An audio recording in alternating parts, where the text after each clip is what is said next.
In this episode, we discuss the extreme reactions we saw following Zoran Mamdani's election as NYC mayor, both on the side of people that were just freaking out, and also on the side where people were very excited and hopeful for the future.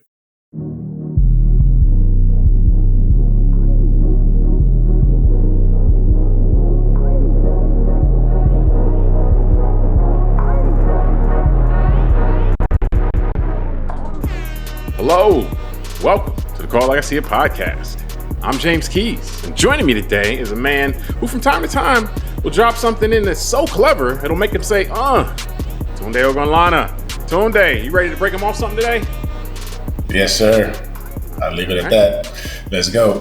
All right. Now, before we get started, if you enjoy the show, I ask that you subscribe, like the show on YouTube or your podcast app. Doing so really helps the show out.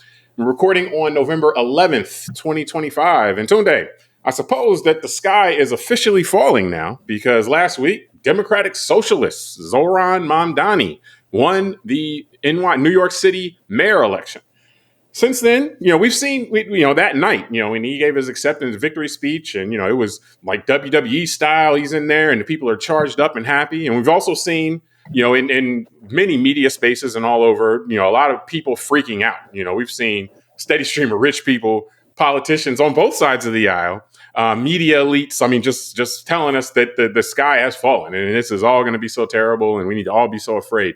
And that's really the message from these elites is that regular Americans is going to mess everything up, and that all these things that have been put in place to make regular Americans so prosperous these days, I suppose, he's going to just mess all that stuff up. And so that we need to be afraid of that. So Tunde, what do you make? Let's start on the freak out side, with this nationwide freak out that we've seen. Again, this is people from a lot of these people aren't even in New York, but some of them are, but this freak out that we've seen over the election of Mamdani. And, also look at, I want to ask you about his proposed policies as well. Like, are they really that scary or is there something else going on? So that's a lot. So let me start here. This whole experience makes me realize that politics is not local. Because as we discuss it, you and I are sitting here in South Florida. We're actually geographically much closer to Havana, Cuba than we are to New York City. But yet we are inundated with news about the mayor of New York. So that's why I start with that joke that politics isn't local, because there used to be a saying that all politics is local.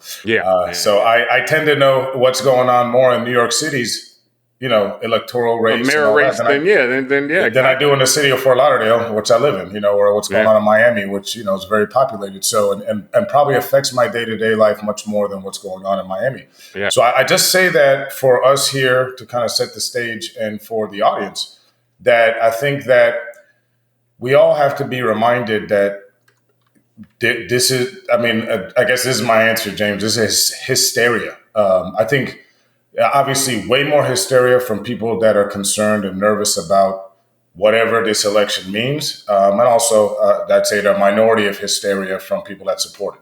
But at the end of the day, it is what it is. I think what we've seen is representative government, right? It seems like the citizens of New York, which he represents, wanted him to be mayor. After he had a primary challenger who's the former governor of New York, whose father was the mayor of New York City 40 years ago, and who spent $400 million against Mr. Mamdani and still couldn't earn the respect of New York City voters. Cuomo lost to him twice because he lost him in the primary and then he lost him again in the general. So let me comment on the hysteria thing real quick before I let you go, because I think the hysteria thing was a really good point, but there's an added piece to that that's very important. And that is that in many respects, it's this hysteria over things that are remote from you. It's not hysteria over something that's happening down the street from you or something that's going to affect you. So to connect the 2 points that you made, we're seeing a lot of hysteria and people being so upset and so angry or afraid about this thing that's happening somewhere else, 500, 1,000, 1,500 miles away. And, it's being made to consume them. And I think that's a creation of the media, basically. One, to get their attention, that gets their attention. Your attention is monetized. So if this is something that can be used to make you afraid, then it's very profitable for the media in order to put it in your face all the time, even though, as you said, it doesn't affect your day-to-day life at all. And then, so you look at that level of hysteria, some of that, I think a lot of that is generated. And I want to get to the underlying root of it, but I wanted you to continue on with your thought.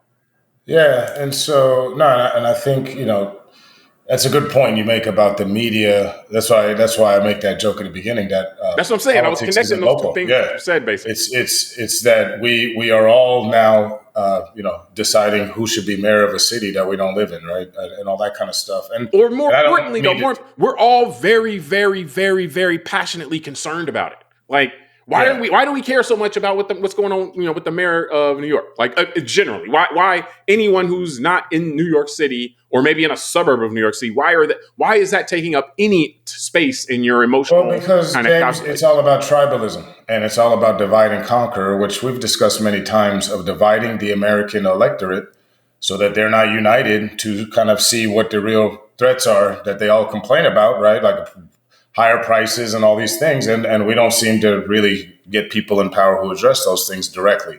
And whenever someone does, like Mr. Mamdani, in a way that's different, then they are seen as something to be feared and something other. And I think Mr. Mamdani represents a lot in that case, right? He calls himself a socialist, a democratic socialist. So we've got the marketing slogan that is unpopular in America. That just whether people who believe in socialism get it or not, that term in the United States isn't going to fly. So that's one thing. The second thing is he's born in Uganda. He's Muslim. He's of Indian descent from India. There's a lot of otherism that is great for American kind of hysteria and division when it comes to the media and how to fracture the American people. And so I think it all comes into everything that we are seeing in terms of this hysteria.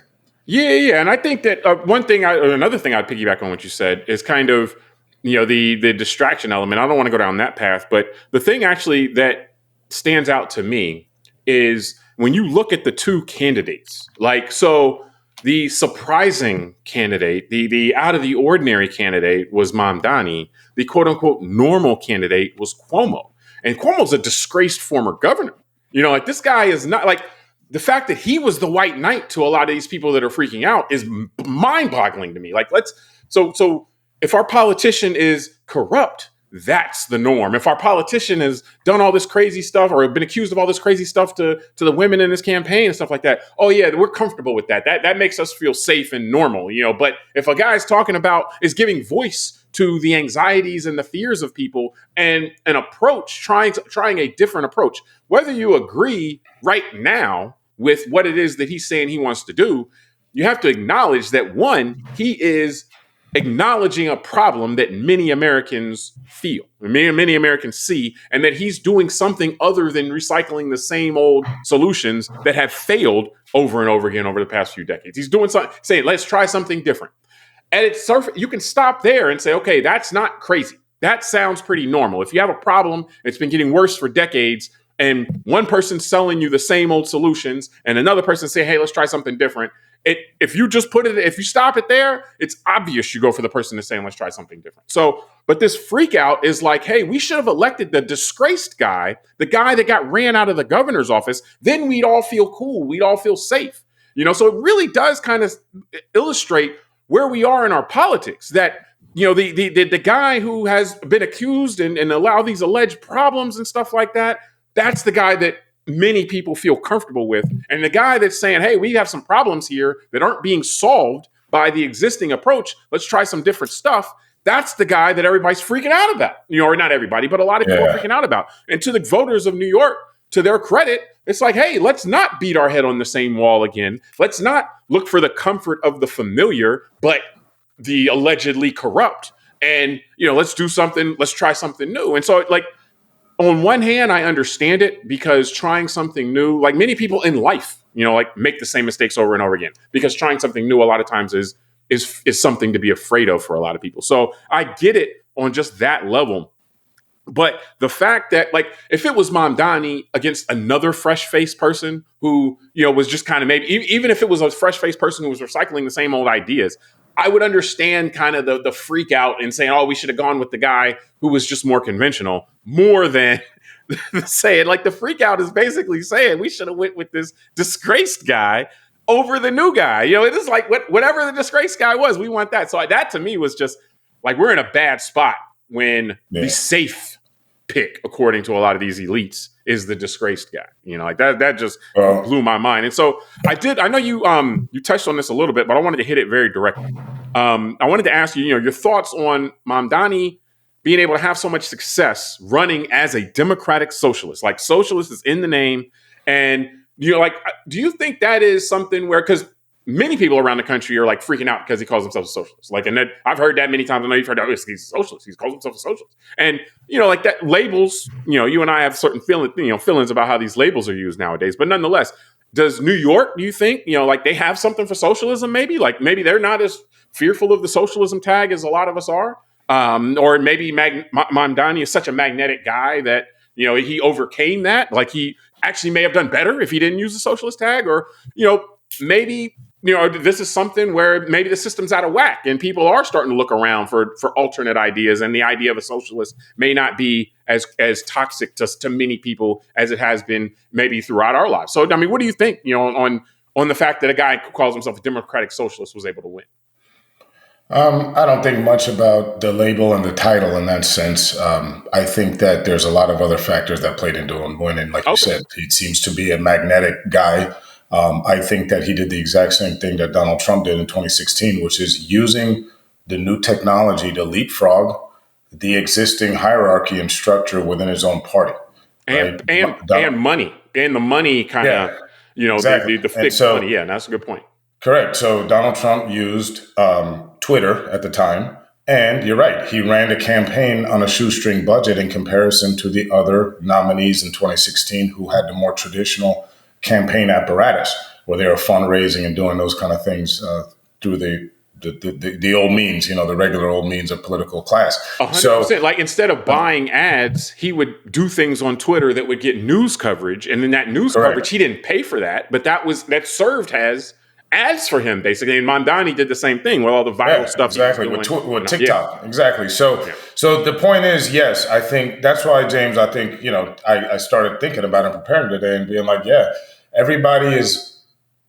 people don't see the same patterns when it comes to those kind of similarities, even between two very different people, right? Like Mamdani and Trump are very opposite ends of the spectrum in terms of who they are as people. But yet they use the exact same tactics to leapfrog the apparatus of the major political party, right? And so I think that's a big part of it. It's just going directly to people. I think that the American electorate has been looking for change for a long time now, starting in 2008 with Obama. 8 years later, Trump represented a lot of change.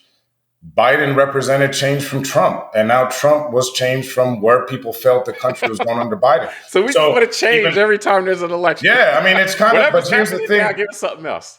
But James, think about it. 2008 being an anomaly because of the worst financial collapse since 1929. But starting in 2012 or 16, with the advent of the money in politics, this is why, going back to what you said, this is very important, James. What we just saw from this mayoral race from the Democratic Party as a DNC and a party establishment speaks to what you said about elites. Cuomo acknowledged that he has the same donors as Donald Trump in this race. That's probably one of the things that hurt him, the fact he opened his mouth and said that in front of New Yorkers. And the point you made is very clear. He was run out of town as the governor of New York 4 years ago in 2021 for sexual harassment of women.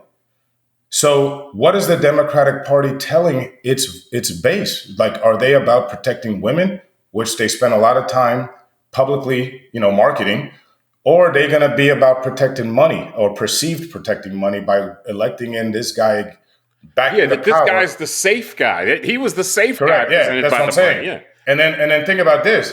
For a party that has made its case that they don't like Donald Trump, we watch in public the Trump administration dangle an ambassadorship to the country of Saudi Arabia for the current Democratic mayor, Eric Adams, if he did not run again, so that he would step down to clear the way for Andrew Cuomo. So what it appears to me, to Democratic voters in New York, would be that the Trump administration, along with Mario Cuomo and Eric Adams, both who are seen as not the best Democratic, cleanest politicians in New York, are colluding to maintain a certain level of power for elite donors and influence, and pushing out the guy that's talking about affordability. So what it tells me is the Democratic Party has lost its base in terms of labor, working class, and it's also lost its base in terms of protecting women, at least what it says it was about. What you're saying, though, it's not that the party has lost. That remains the party's base to some degree, but the people who are making decisions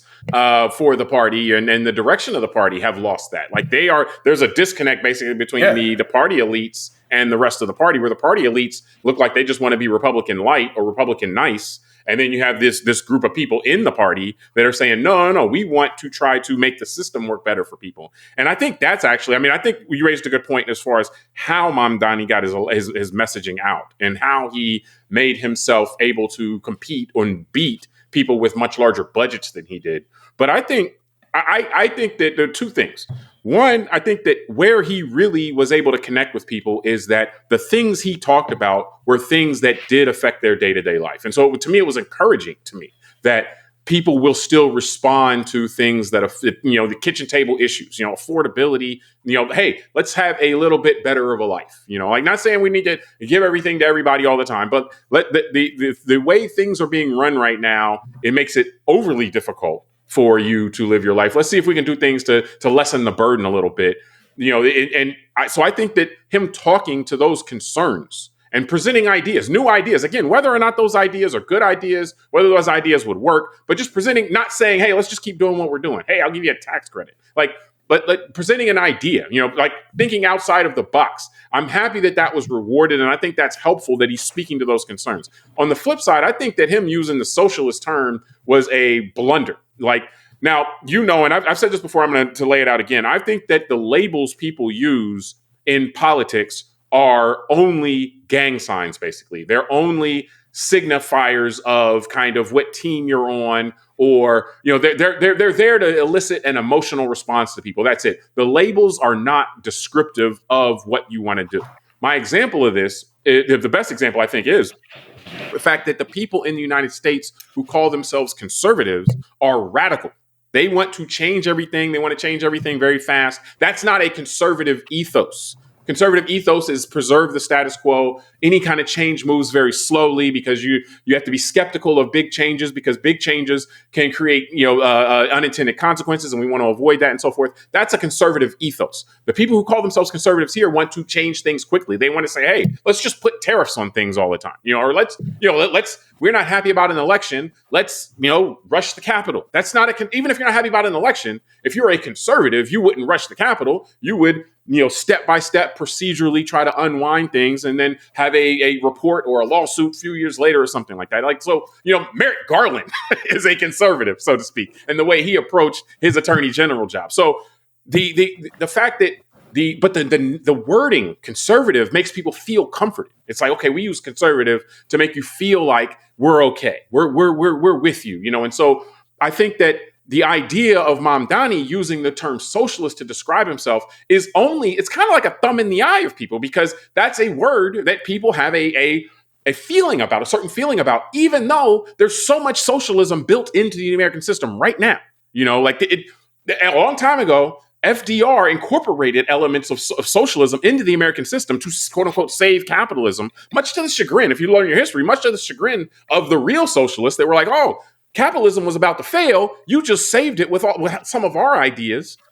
And now we're going to be on the sideline forever. But using the word socialist to describe yourself, even if that you think that you're describing, the nature of your approach or your policies, all you're doing is angering and making people afraid. People who think that these are the people who don't think about that these terms are descriptive, but just use them as an indicator of emotion. And so that, to me, I think is not in the same way that Bernie does it. I think it's an unforced error on his part. He could say all the same policies. If he called himself a New Deal Democrat, he would be viewed much differently. And so I think that on both hands, I'm happy that he's reaching out to people's kind of real concerns, as opposed to just, trans people, this and that, all that kind of reaching out to people's fears. But on the other hand, I think that the use of the label it pulls him in the wrong direction. So it's interesting because here's the thing, James, because you bring up a good point about, this labels and then how people get their mind gets distracted off of what they originally were concerned about. And so remember the why. I like to ask the question, why? Why was he popular? Why this? Why that? Well, the why was, like you said, affordability. Yeah. Right. And so instead of people focusing on even the Democrats, right, that don't like that he won, they should say, well, why did he win? Oh, affordability. And then talk about the young people that can't afford to live in their own city in New York, right? And many young people feel that way in a lot of cities. I mean, look at South Florida is very unaffordable for young people coming up now. So the bottom line is that instead of looking at the why, which would then force us to have to look at other things, and even let me say this, we can even disagree about what those things are. I have some friends that would tell you that the reason why housing prices are high is because, we have millions of illegal people hoarding in houses, and that's driving the price up. Other friends of mine will say, oh, it's all the evil private equity guys on Wall Street like Blackstone buying up all these houses. So we know that that's politics. And just for completeness sake, and other people will say it's because you're not building enough houses, in these areas where. Yeah, exactly. That's my point is. There's a lot of reasons to your point. Yeah. Yeah, and that was my point is that's the politics of it, right? The part of arguing and debating as to what is the cause. Let's do the research. Let's investigate. But that's my point is saying it's interesting because Mamdani is such an other, meaning he's from Uganda. Sorry, born in Uganda, but Indian descent. And just kind of like Barack Hussein Obama, right? He can be made to be this other and it's kind of murky and where's he from? And then people can fill in those voids with the xenophobia. And then you've got the issues that have been fomented about, well, how does he feel about Israel? Is it just the Gaza war? Does he actually anti-Semitic? And all these other things that people try and throw in there as part of the conversation. And my thing is this, James, because I started thinking about things I know about other elected officials around the country that I think actually I feel more hysterical about than, whether a guy wants to try having a grocery store or two that's owned by the city. I would be like an example would be that in Oklahoma and Texas, they have the 10 Commandments now in public schools. Yeah. I believe that's a violation of the First Amendment. It's a violation of the Constitution. Let me tell you something. That the government doesn't own a grocery store. One grocery store in a city is not part of the Constitution. Yeah. So your point about the priorities of those is very well taken. Go ahead. Yeah, or how about we live in the state of Florida where the governor has made it illegal to draw rainbows on state property. So now a rainbow is my enemy, right? And it's like what I'm saying is we could look at elected officials all over the place and start picking at what they're doing, and a lot of it is ham-fisted and a waste of time, right? I could also say that I'm offended that in my state 2 years ago, the governor banned the discussion of Black people's contribution to the American history and story, right? That's, to me, a little bit more offensive, and I got to now teach my kids stuff on my own because they can't go talk about it in school. So more concerned about that than some people in New York getting a free bus ride. Yeah, exactly. So yeah, you're right. Yeah. My fellow Floridians are more concerned about, exactly, people in New York getting a free bus ride that has nothing to do with us than what our kids get taught in school or don't get taught, all the books that have been banned since 2022. So that's what I'm saying. It's people want to be distracted. Me, I think that stuff, a lot of that is, and we talked about that Righteous Mind book and the Elephant and the Writer and so forth. And so when people like someone or are not afraid of them or are welcoming to that person, they look for reasons to like them. And when they are afraid of someone or they dislike someone more at a core level, they look for reasons to dislike them. And so I think a lot of that stuff with Mamdani, like if he was over here talking pro-business, hey, let's just make the rich get richer, poor people, we'll help you out where we can, but otherwise you're on your own, then a lot of Americans would be looking for reasons to like him. They would be looking for reasons to say, oh yeah, this guy's okay. Let me fill in the blanks on why he's okay. He's hardworking and, yada, yada, yada. I went to this school. And so the general orientation, when you use descriptions of yourself that generally will orient people against you, then of course they're going to look around and try to find as many reasons that they wouldn't like you anyway as possible to convince themselves that that's just on the merit and not because they have a bad feeling about you. And using the term socialist in the United States will give a lot of people a bad feeling about you.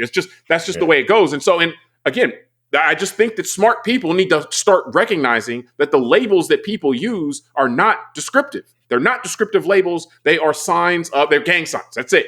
So you call yourself a socialist. You don't have to do that no matter what your policies are. You call yourself a conservative. apparently you can be radical and you don't have to be a conservative. So you better use those to labels wisely is kind of my point. And so I want to wrap us up, but there's one other thing I wanted to get to with this, which I think is very important, and that is the level of enthusiasm in which we saw for Mamdani, which I think is a good thing. I mean, people should be happy if more people in a city or more voters in a city vote for someone and that person wins. You should be happy. Like, that's kind of the point of the election. But I wonder, and I want to talk to you about this. I wonder if that puts him in a tough spot, because he sells a campaign on affordability, but this guy's not a king, so a lot of what he wants to do, he needs to be able to, work with the council on, he needs to be able to work with the state government on, maybe the federal government on. And there are a lot of people in all of those places that want him to fail. So are we concerned, or should we be concerned? Not you and I, but should he be concerned? Should the people in New York be concerned that he's kind of set up to overpromise and underdeliver with these things and leading to a disappointment? And I say that in the sense that we actually saw this in 2008 with Obama, and he got people so charged up about the possibilities of things. Then he gets bogged down for the first few years. And it's like all of the hope was kind of, and he's able to win again because he was a magnetic personality also. But like, you saw the kind of air deflate from his coalition, like, oh, this is going to be the same old. He's not going to make, change our lives substantially to make it better. So, like, what do you think about, like Mamdani now going into this land of compromise and the land of rule of law? If you are in rule of law, as long as you don't try to get around that, like some people do, then they're going to have to end up being compromised. There's going to be all this other stuff. Progress is slow. So is he setting up his people for disappointment, man? I don't think he personally is. I think he probably, whatever he got in his head, he wants to go do. I think you're right, though. The system of checks and balances and the fact that we are a representative government, democracy, republic, whatever you want to call it. But the fact that what you said is correct. He's not a king. He's not a dictator. He's not president of the United States. He's not in a level of power that he can, I don't think we should taxes by himself. I'm not willing to put president of the United States with king and dictator yet, man. I'm still hoping that we haven't gone there yet. But go ahead. I'm sorry. Well, we kind of have after last year's Supreme Court ruling. If a man is immune from the law while he's in power. Yeah. Right. So anyway, I know that's not our. This side. Yeah. But just the idea, I think. But that's my point, is saying that's why I wouldn't be hysterical about any of it. But I do think that, yes, there's going to be people disappointed because they think that he's going to come in and break the oligarchy of New York City, which ain't going to happen, and that all the hedge fund billionaires are going to move out and leave, and that everybody's going to be some utopia for people that think that would be a utopia. And I think that the people that are so scared that he is going to become this socialist dude to make everything free, they're wrong too. And he's not going to do all that. And he's probably just going to be somewhere in the middle and disappoint a bunch of people. And he's also going to be a target of a lot of attacks, especially early on, as those who are scared of him wait to see how much he scares them. And I think we see this a lot, James, in American politics. And I don't know if it's the hyper-partisanship or the media or the siloing of it, or maybe it's all of it. I'm not sure. Maybe chicken or the egg at this point, which one came first. But what I mean, James, is think about even this current presidential administration. There's a lot of Americans that have this fantastical belief that by this administration coming into power, it would usher in whatever they think the past of America was. Maybe some are extremists thinking that it's, segregation and kind of the laws changed to support white supremacy. That's not going to happen, right? So, or even you've pointed out to me though. Remember, like, people thought that there was inflation was magically going to go away, and prices were just going to come down. That's not going to happen, right? Or that the swamp would be drained, or that we'd find the Epstein files, right? Or when it was Obama, that somehow we'd have a new FDR and a New Deal, and the 99 percenters and Occupy Wall Street would actually benefit from having a Democrat that's progressive. None of that happened because why? Because the real power is in the money, at the top. And until we deal with that, like it was dealt during the first Gilded Age, and the famous guys we like to talk about in both Teddy Roosevelt and then Franklin Roosevelt, and really, like you said at the beginning, having a system that puts the guardrails on capitalism when those guardrails have been taken off over several decades recently, and capitalism has gone a little bit amok, right? And has caused some imbalances where last week, Friday, I'm seeing headlines that we're going into a weekend that potentially 40 million Americans may lose food assistance. At the same time, I'm looking at headlines that one human being just negotiated the world's first $1 trillion pay package. I'm not here to criticize any of it. I'm just saying it's an observation that this is where we're at as a society. Yeah. And these are choices we're going to make as voters. And everybody's afraid of Mamdani as that happens. Yeah, exactly. So, Not the Zeke Heil guy who's making That's what I was going to say. I was just going to say, James, hold on. The guy that gave us 2 Zeke Heils on inauguration night is going to be worth $1 trillion. But don't be scared of him. So, just I mean, be afraid of the guy that's going to give people free bus rides. That's the be afraid of the socialist who's going to give people free bus rides. Yeah, exactly. Until we don't change that dynamic of who is our boogeyman, I don't see how we can expect anything different. And people got to stop complaining and just then. It has to get worse, basically. It has to keep getting worse. And obviously, that's the risk. As things get worse and the wealth class gets more entrenched, then they'll start being more extreme in terms of their what they do in order to keep power. Troops might be involved in all this other stuff because people will get angrier and then potentially start electing more Mamdanis, to say, hey, this thing is out of balance. It's out of whack in terms of how the capitalist system works. And, like you and I both, I know, are not down on capitalism. But I think if you understand the way historically it's proven to work, capitalism will eat markets. Capitalism will eat a lot of things if it's allowed to run amok. It has to be constrained to some degree. It's a great fuel. It's a great engine. You fuel it up and it can go. But if you don't restrain it some, then you end up with one rich person and everybody else has nothing. That's just the end game because the way as you win, you buy up competitors and all that kind of stuff. Yeah, this is why we have antitrust. Because it's actually the game of Monopoly, for real. Yeah, it works like that. If you don't have the guardrails and things like that in place, things we've already learned in society in the 20s, 30s, 40s, but we're conveniently forgotten and taken apart, starting with the 80s. And so we end up back in the same kind of what's interesting, man? Think about it's what we talk about, the man with the $1 trillion pay package. I just find it fascinating that we are, and I don't need to name names, the audience can all fill in names, but there's so many foreigners who've immigrated to our country and made vast sums of money off of the old system, right?